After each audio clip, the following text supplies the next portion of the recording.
Ms. Kraninger, I want to ask you about, I think it was Senator Kennedy who talked about the guiding missions of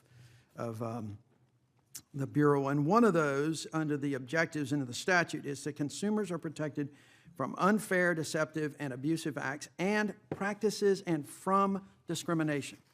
Discrimination and fair lending is also a guiding mission of the CFPB, and it seems to me that under the leadership of Acting Director Mulvaney, there was a total lack of commitment toward enforcing fair lending laws and that guiding mission of the agency. For millions, it's not just your income or your credit that determines how you receive financial services.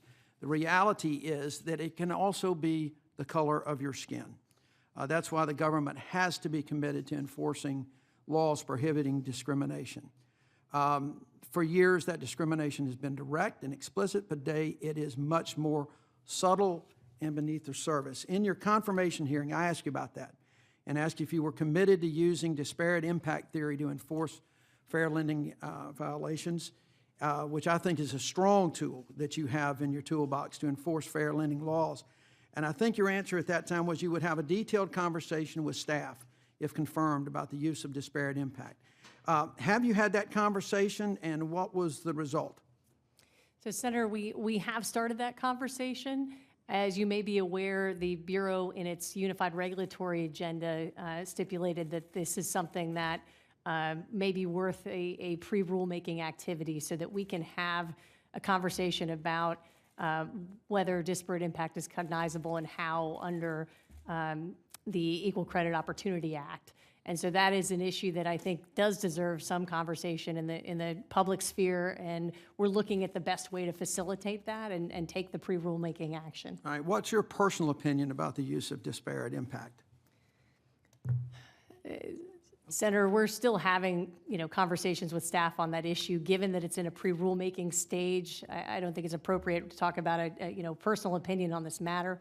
I can tell you that I'm committed to our fair lending mission, and we have taken a lot of steps to look at that and make sure that we're robustly both engaged in education on that issue, engaged in supervision and enforcement work on that issue. All right, so let me talk about payday lending as well. I know that that has been a subject of a number of questions, and it's obviously a huge concern in my state. And I have been just incredibly disappointed and confused, quite frankly, as to why you rolled back critical parts of the rule after so many public comments on the issue. And when you did so recently, made the announcement to roll back those critical parts of this rule, particularly on ability to pay, the CFPB cited a decade-old study that used surveys from 2001 and 2007 that found consumers were generally satisfied with their short-term loans. Are you familiar with that?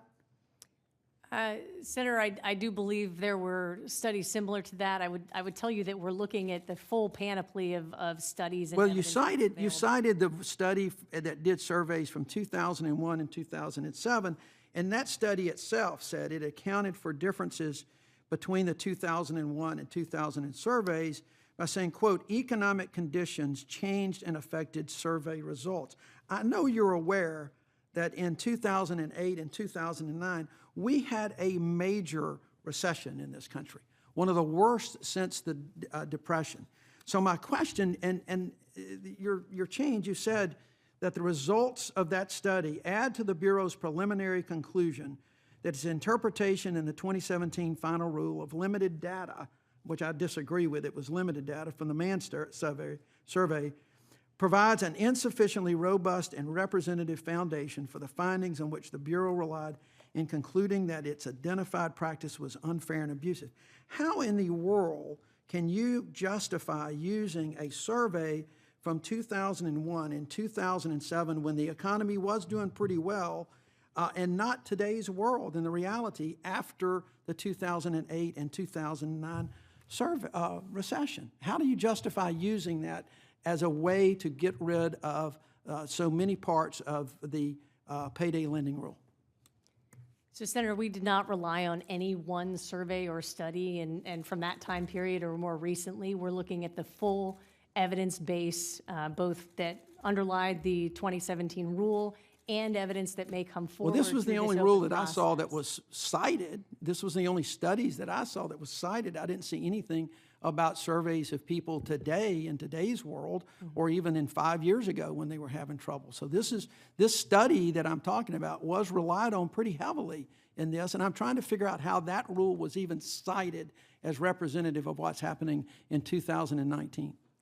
So it is a proposed rule that we welcome additional evidence, comments on. There are studies that I've seen in press reports that we have also looked at across the board. So we definitely welcome the most robust and rigorous evidence we can for this reconsideration process. Well, Ms. Kraninger, you had millions of comments earlier, and you apparently chose to ignore them. So I candidly don't know how additional comments are going to change your mind, but thank you, Mr. Chairman. Thank you.